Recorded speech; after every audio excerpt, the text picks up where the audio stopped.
Thank you all for being here. Thank you all. And my presentation is Time Machine, how to reconstruct perceptually during playback part of the detail lost in encoding. My name is Fabio Sonnati. I'm an independent consultant with many years of experience in the video streaming industry and a specific expertise on video encoding and video playback optimization. I have collaborated with many companies like NTT Data, Sky, Intel, Adobe, Vivo on those topics. And in the last years, I focused my effort in trying to optimize and to deliver new optimization for an end-to-end video streaming optimization schema. And in my opinion, to get the max out of a streaming service is very important to evolve from an intra-domain optimization approach to an inter-domain joint optimization. That is, instead of encoding each part of the pipeline individually, so specific optimization for encoding, specific optimization for delivery, and specific optimization for playback, we have to consider the chain as a single entity and design encoding optimization that work with specific optimization in the player and vice versa, so to have a joint optimization that is capable to squeeze out more efficiency in the end-to-end video streaming platform. In this context, after recent trends like content-aware encoding optimization and advanced player heuristic like hybrid buffer, bandwidth logic, that can be optimized jointly, so you can tune your heuristic in the player to work better with specific optimization done in the encoding. There's still space for optimization in unusual direction. For example, we have talked about context-aware delivery or context-aware transcoding, in which we change the encoding optimization depending by the target devices. But in this presentation, I will explore another part and try to provide an answer to this question. Is it possible to reconstruct perceptually, so not mathematically, during playback part of the quality lost in compression? Let's start from the basics. We are talking about codecs like AVC, HEVC, VP1, AV1, VP9, that are all block-based lossy codec. This is the schema of AVC, so we know that the picture is divided into blocks, and motion compensation and estimation is applied to retrieve information from other frames. And then there's a residual signal, a delta signal, a residual, that is transformed and quantized. The quantization is where the loss is concentrated, if we exclude the skip mode in B frames. So if you take a look at quantization, this is an example of JPEG, but it's essentially the same logic. We have the source divided into blocks. Each block is transformed using a DCT coefficient from the spatial domain to the frequency domain. And incidentally, we have that the vast majority of the energy in the frequency domain is concentrated in the coefficient of the top left part of the transformed block. Those coefficients are related to lower frequencies in the picture, okay? While in the bottom right part of the transformed matrix, you have very low energy. So it's easy applying a quantization matrix that can be uniform or can be perceptually tuned. Like in this case, quantization matrix is simply a division. So you take every DCT coefficient and divide for the corresponding weight in the quantization matrix. You obtain a quantized DCT coefficient block in which you have a lot of zero and smaller values are reduced to the nearest integer. And so you have a reduction of information, but that is very useful for compression because that kind of arrangement of figures is very good for run-length encoding and for entropy coding. But in the end, depending by how big is the quantization, you may have an amount of artifacts. So increasing quantization and so compression introduce a number of artifacts. I have divided them in three kinds. The first is a generic loss of high-frequency details, is intrinsic in the block-based lossy codec. You are eliminating higher frequencies information, okay? The second type is when you have edges, inconsistency, and ringing. This is because if you increase quantization, you lose too much information, and surrounding blocks are no more, let's say, correlated because they are quantized individually. So if you increase quantization, a straight line that is across multiple blocks starts to appear like a jigsaw, because individually each part of the straight line is losing important information, harmonics, and so on. If you increase compression, then you have a very bad artifact like motion and blocking artifact. Even today that we have modern codec with the blocking filters in loop, blocking artifacts are still present when you compress too much, obviously, when you put in each blocks too few bits to reconstruct efficiently some details, okay? I want to address only the first type of artifacts, because even if you are working around good operating points, so even if you have already optimized your encoding pipeline, your encoder, you may still have artifacts of type 1 because they are intrinsic in the codec, except if you are encoding at very, very high bit rate, which is unusual for OTT services. Maybe it's typical of contribution in broadcasting. In that case, the aim is exactly that of retaining as much as possible the higher frequencies because of multiple passing and so on. The typical types 1 artifact determine a loss of fine detail. The film grain that you usually have in Hollywood film is degraded, sometimes eliminated. Anyway, the power of the grain is reduced. You may have banding. You may have banding because it's very difficult to retain detail inside a gradient. And so if you eliminate, especially if you are scaling down from I don't know, full HD to a lower resolution, it's very easily, because the scaling down is a low pass filter. So you eliminate the grain that, let's say, described the gradients. And then you have, in general, a decrease of contrast, a sort of flatness in the picture. After you have encoded your content, you may have a lower perceptual contrast. The picture is a bit more vivid than the source. To make you understand what I'm talking about, this is a very, very dark picture, so I have, to compensate for the difficulty of the projector, I have added also the same image with an exalted gamma. But in this picture, you can see that there are a lot of banding artifacts. You are able to distinguish individual band of color, and this is because the encoder has eliminated the higher frequencies that makes the bands compenetrate, okay? This is a very typical, even today, optimized pipeline, and so it's very typical artifact. So how we can compensate for that loss? How we can reconstruct part of that lost detail? Well, let's start from a spatial frequency analysis. I have used the meridian sample, which is very challenging, produced by Netflix. It's a content with a lot of grain, glares, penumbra, smoke, and so it's difficult to retain the texture, for example, of the background, of the gradients, especially if you have smoke moving in foreground. On the right, you have a 2D FFT, fast Fourier transform. So it's an analysis in frequency.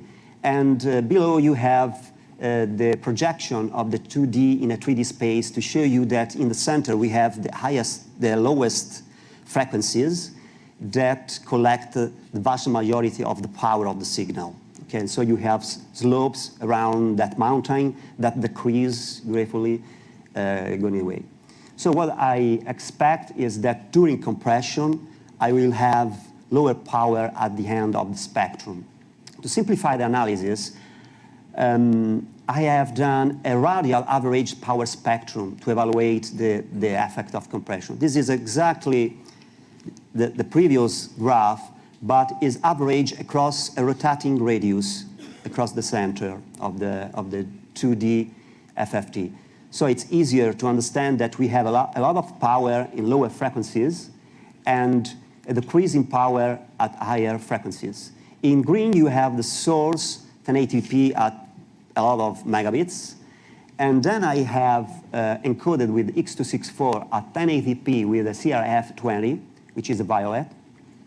And as you can see, there's a decrease of energy in the higher part of the spectrum, but it's not so much. And in fact, CRF20 is a good operating point. In fact, even if the sample it's simple, you have very few motion, the bit rate is relatively high, around 5-6 megabits for simple content.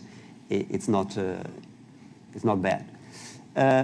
If we encode in X264 720p at CRF20, we have a higher degree of quality reduction, especially in the middle of the spectrum. This is because we are scaling down. So a scaling down, obviously, is equivalent to a low-pass filter. So you have a lot of middle frequencies that are gone. This is a comparison between the original 1080p and the 1080p compressed at CRF20. Let's take a look at the exalted gamma. Okay, you can see that in the background, even if we are encoding at 5 megabit with very slow in X264, we have some banding artifacts. That is, a lot of area of pixel have exactly the same color, while in the original picture you have small variation. Small variation means higher frequencies. So we have banding artifact.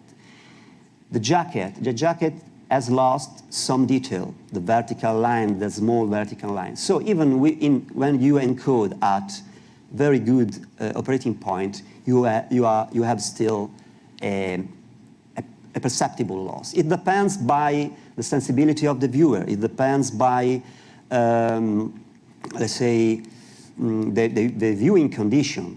But if you are in optimal viewing condition in your living room, it's probable that you would be able to recognize that kind of artifact. So what's the idea? The idea is to try to compensate the loss in the frequency spectrum using modern GPU and multiple real-time layered filters, a stack of filters, essentially pixel shader. Each one reconstruct or try to reconstruct a different part of the spectrum essentially in terms of power. So if we take a look at the global power, the missing power is indeed very, very small. But since the human eye, especially in dark picture, is much more sensible than we can think, even a very small loss, I have shown to you before, is visible. So let's try to reconstruct that lost power. So we upscale the encoded video to the screen size. Let's suppose the target is 1080p. So even if you have a 720p or below, we upscale. We put the frame inside the model for loss estimation and compensation. We estimate the parameters and the filters to use to reconstruct the information. And so we apply GPU filters to enhance contrast and details, the band, the encoded video, and reconstruct the film grain. That are let's say, the missing part in the medium part of the spectrum, medium high, and very high part of the spectrum. So this is the result of this effort. I have designed 3 filters here. We have, again, in blue, this time, a 720p CRF20 is lost, and the reconstructed version in red is reconstructed inside the browser. That is, I'm passing the encoded version CRF20 inside the browser. I apply the filter, And then I record each frames and measure the radial average power spectrum. As you can see from the VMAF measuring, we have an increase. We have not only the same slope of power spectrum, but only a measurable increase in VMAF from 86.7 to 91.5 is almost a just noticeable difference.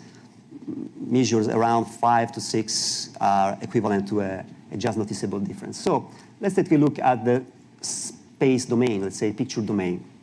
Again, let's exalt the gamma. And as you can see, the picture on the left is the original, in the middle is the compressed, on the right is the compressed and reconstructed. Here, it's not easy to spot the difference, but if you will take a look at the presentation that I will publish on my blog, you will be able to appreciate on a monitor that is a considerable difference. And you have an elimination of banding in the background and reconstruction of a deterred feeling in the background, better perception on the jacket, and more perceptual contrast on the face. If you look repeatedly on the left and center, left center, you perceive a slight loss of contrast, and on the right it is compensated.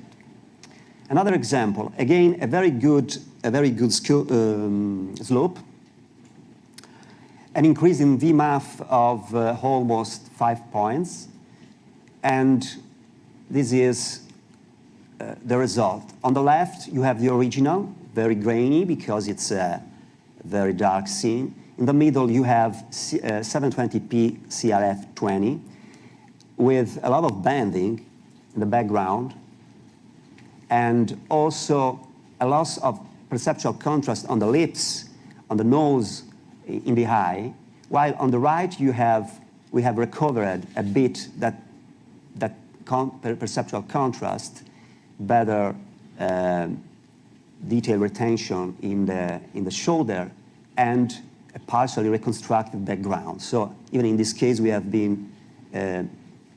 had an improvement in perceptual quality that is proved by VMAF, but also by subjective testing.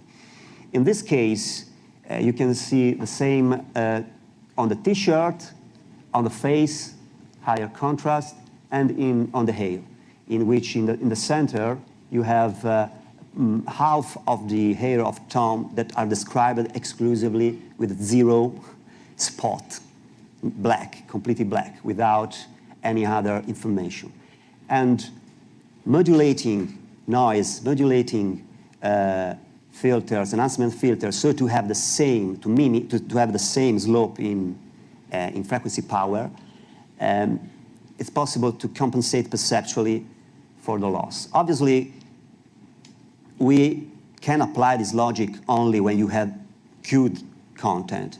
That is, it's not possible to compensate for excessive loss. If you have a great amount of the information that is lost during encoding, it's impossible to recover, obviously. But in that case, the logic of this project is to reconstruct the missing part when you are encoding at very good operating point. Okay, so the missing part that is quite difficult to retain, quite difficult, and would require a lot of megabits. So it's not feasible. This is a different kind of scenario. We have a very bright picture, very detailed picture, a forest. You may notice that in green we have a much higher energy in the first part of the spectrum compared to the previous picture, and we have lost a lot of power in the CRF 18. In this case, I'm concentrating my attention on the loss due to the scaling, so I'm encoding at a CRF that usually is considered transparent, okay? But I have still a loss of information because I've scaled down the picture to 720 from 1080p. And this is the effect of that scaling down. And I've tried to compensate. The result is the blue is not perfect, the compensation, but The result is this. In the first strip, you have the original. In the middle, there's the compressed version. Here, it's more difficult to perceive the difference because of the resolution and the focus of the projector. Anyway, the VMAF tells us that we have improvement of 4 points. So still near to a just noticeable difference, slightly less. A just noticeable difference means that putting the two videos side by side, 75% of the person confirmed that the second reconstructed picture is better than the unreconstructed. Let's elaborate more about the reconstruction model. The logic is that of having a model that pilots the filters, okay, decide which filter to use and the strength of each filter. And what's the logic of the reconstruction model? There are many possibilities. One is to receive information from the encoder. The encoder knows exactly the amount of energy that has been eliminated from the source. So it's possible to communicate in the protocol inside the elementary stream in various ways, an average over the entire content, a scene by scene, a frame by frame. It depends by the level of accuracy you want to achieve. Anyway, it's possible in this way to reconstruct accurately in terms of energy the original slope. Another interesting approach, if you have not the control on the source videos, is to use a machine learning algorithm trained to maximize VMAF. That is, we take a machine learning algorithm, a support vector machine, or a neural network, or things like that. We feed with a feature vector that contains information about the compressed video, okay? Information about the original video, the slope of the original video, the slope of the compressed video, information extracted from the compressed video locally, like a sample, an FFT done on a sample, a small sample of the picture, so to have an estimation of the current spectrum. And if we train the machine learning algorithm to maximize VMAF, then it's possible extracting at runtime such information to have a predicted set of parameters that try to maximize the VMAF on that specific content at runtime. So, concluding, the answer to the initial question is yes. Under certain conditions, it is possible. Again, I underline that it's not possible to reconstruct everything, but it's possible to reconstruct that kind of type 1 artifact. Perceptual quality increase and is a VMAF that give us an end to determine this. We can use that logic so to restore a given amount of quality, or on the other hand, we can use joint optimization, and so, for example, eliminate specific part of the spectrum in the encoder part of the equation, and because it's easy for us to reconstruct that in the player. In this way, we have, and I return to the initial discussion about joint optimization, we have a jointly end-to-end pipeline in which we optimize encoding, reducing quality bitrate, increasing quality bitrate ratio on the encoding part of the equation, because we are able to reconstruct the missing part in the player. I have a working demo. If you want to take a look, you can find me around even tomorrow.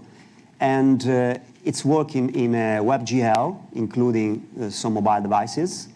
In this moment, it's not performance tuned because especially the generation of the shaped noise is a bit complex, so I have to optimize because there are several let's say, techniques to generate quickly shaped noise. And I have also eventually to consolidate the logic, especially in the perspective of a joint optimization. Thank you all.